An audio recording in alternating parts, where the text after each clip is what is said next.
अस्सलाम वालेकुम दोस्तों, मैं हूं साजिद महमूद ताहिर। आप देख रहे हैं चैनल वीज़ा बेस।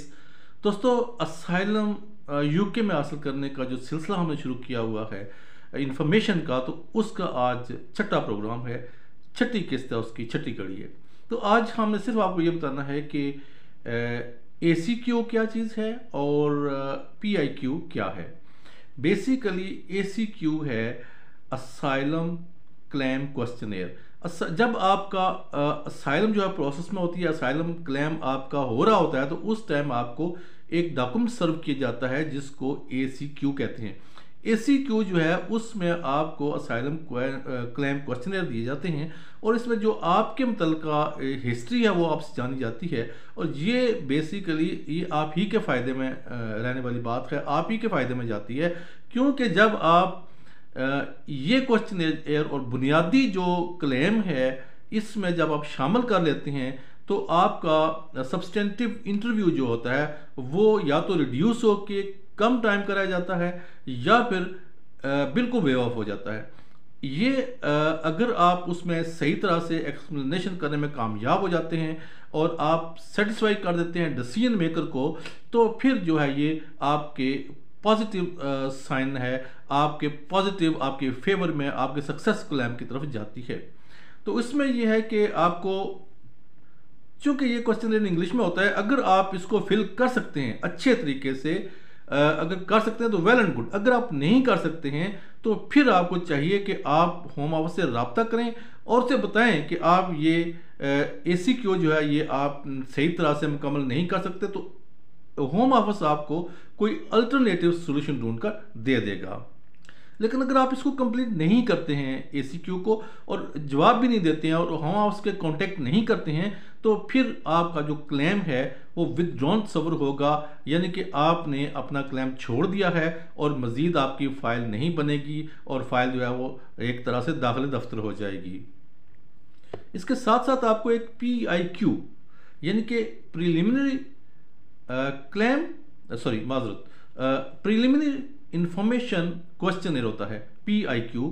तो ये जो PIQ है इसमें बेसिकली आपको इंफॉर्मेशन दी जाती है, मैक्सिमम आपको बताया जाता है कि आप क्लेम कैसे करें और आपके कैसे बेनिफिट्स में आप हासिल कर सकते हैं, आपके हुकूक और राइट्स क्या हैं। ये चीज़ें उसमें जब आती हैं तो इसका मतलब ये है कि होम ऑफिस आपको बेहतर से बेहतर सहूलियात जो है वो प्रोवाइड करने की कोशिश करता है ताकि आपके साथ किस तरह की भी नाइंसाफ़ी ना हो।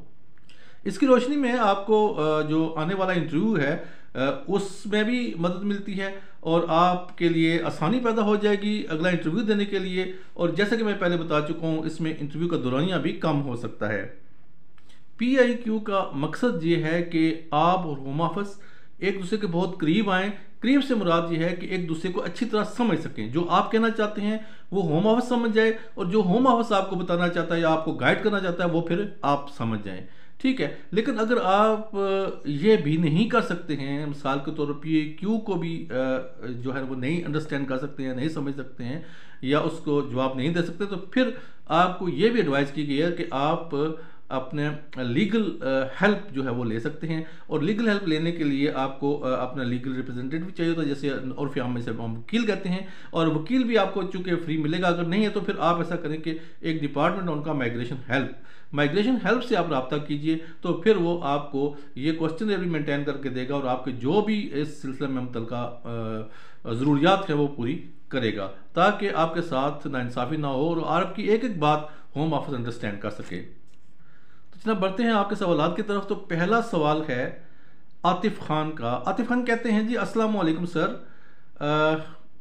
if I reached any Canada airport without visa, can I apply asylum? Please let me know. Thanks, जज़ाकल्लाह। आतिफ खान कहते हैं कि अगर मैं किसी भी एयरपोर्ट पर कनाडा के अराइव कर जाता हूँ बगैर वीज़ा के, तो क्या मैं वहाँ पर असाइलम अप्लाई कर सकता हूँ?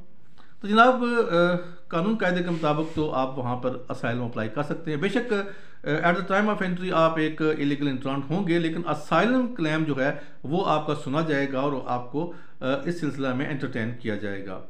शिराज शेरी कहते हैं थैंक यू सो मच, और साथ में इन्होंने हार्ट भी भेजा। थैंक यू शिराज शेरी, आपने पुर्तगाल अपॉइंटमेंट के जो है वो वीडियो थी उस पर आपने कमेंट किया है, जज़ाकल्लाह।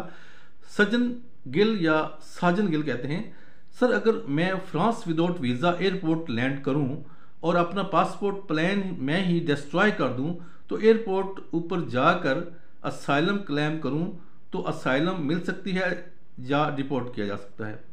देखिए ये डिपेंड करता है कि जब आपका फर्स्ट कांटेक्ट होता है ना एयरपोर्ट पर, और तो आप उन्हें मिसाल के तौर पर आप उन्हें कहते हैं जाके जी ठीक है जी मैं मतलब इस तरह आ गया हूँ और मुझे असाइलम चाहिए और मुझे ये मामलात हैं। आपका फर्स्ट इंटरव्यू जो एयरपोर्ट पर ही हो जाता है, नॉर्मली एयरपोर्ट पे हो जाता है, और आपको इनिशियली आप डिटेंट सर्वर होंगे, और अगर आपने कहीं कोई ऐसा मिस्टेक कर दी तो फिर आपको ऑब्वियसली आपको डिपोर्ट तो किया जा सकता है, लेकिन इतनी जल्दी नहीं, क्योंकि आपके पास कोई डॉक्यूमेंट नहीं है और आपको कोई भी मुल्क उस वक्त तक नहीं ले सकता जब तक उस मुल्क का डॉक्यूमेंट या उस मुल्क की तरफ से वेरिफिकेशन ना हो कि आप उसके सिटीजन हैं। तो ये एक लंबा प्रोसेस होता है। नॉर्मली जो है वो अगर मैं देखूँ तो मैक्सिमम जो है वो आपका क्लेम एक्सेप्ट किया जाता है, लेकिन एक्सेप्ट करने से मुराद ये नहीं कि आपको वो मिल जाती है, असाइलम मिल जाती है। वो एक मतलब लेंथी प्रोसेस है। उसमें ये होता है कि आपका केस चलता है और फिर आपके इंटरव्यूज़ आते हैं और आपको आपकी क्या कहते हैं उसे स्क्रीनिंग करते हैं, क्रॉस क्वेश्चनिंग करते हैं। तो अगर वो समझें कि आप जो है वो इसके हकदार हैं तो आपको असाइलम मिल जाती है। तारिक महबूब साहब कहते हैं nice information, thank you Tariq साहब, बहुत शुक्रिया आपका। और तारिक करीम कुरैशी हैं एक, वो कहते हैं सर कनाडा में असाइलम एयरपोर्ट पर होनी चाहिए या बाहर निकल के प्लीज़। ये तो डिसीजन आप ही ने करना है। दोनों तरह से आप असाइलम कर सकते हैं, आप एयरपोर्ट पे भी कर सकते हैं और एंट्री के बाद भी असाइलम कर सकते हैं। तो ये डिपेंड है आप पे। अगर आप एयरपोर्ट पे करेंगे तो माइट भी आपको कैंप्स में ले जाएं, आपको डिटेन कर लें। बेस्ट ये है कि आप एंट्री ले लें और उसके बाद आप असाइलम अप्लाई कर लें। उम्मीद है आपको आज की इन्फॉर्मेशन पसंद आई होगी। Thank you so much. अल्लाह निगहबान।